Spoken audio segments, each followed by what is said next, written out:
पाकिस्तान की तारीख में एक बार फिर सिंध बलोचिस्तान सैलाबी पानी में डूबा हुआ है।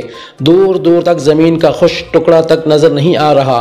गुज़िश्ता रोज़ मगरिब के वक्त हरीश नामी हिंदू नौजवान ने फ़ोन करके कहा कि इंसारुल इस्लाम वाले भाइयों, एक हफ्ते से हमारे ख़ानदान के कुछ लोग अनड़पुर के करीब फंसे हुए हैं।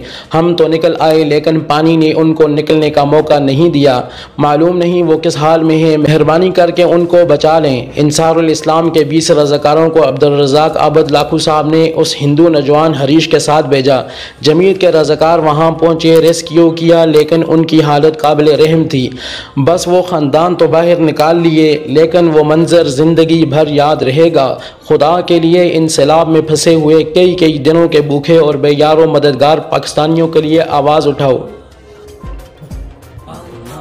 ऐ ज़मीन और आसमान के बनाने वाले, ऐ मैं रजा करता हूँ, मेरी जो मुश्किल दरपेश है उससे तेरी पनाह चाहता हूँ। तू ही दोनों जहानों का मालिक है, इस बेसुकून कर देने वाले फितने से बचा वाला है। इस मुश्किल को आसानी में बता, ऐ मुश्किलों में आसानियां पैदा करने वाले मेरे अल्लाह नहीं है। मैंने दुश्मन के खिलाफ मुझे फतह याब कर, और तेरे नाम की सरबुलंदी ही मेरा मामल है। ऐ खुदा, अगर मैं भटक जाऊं तो मेरी मदद फरमाना।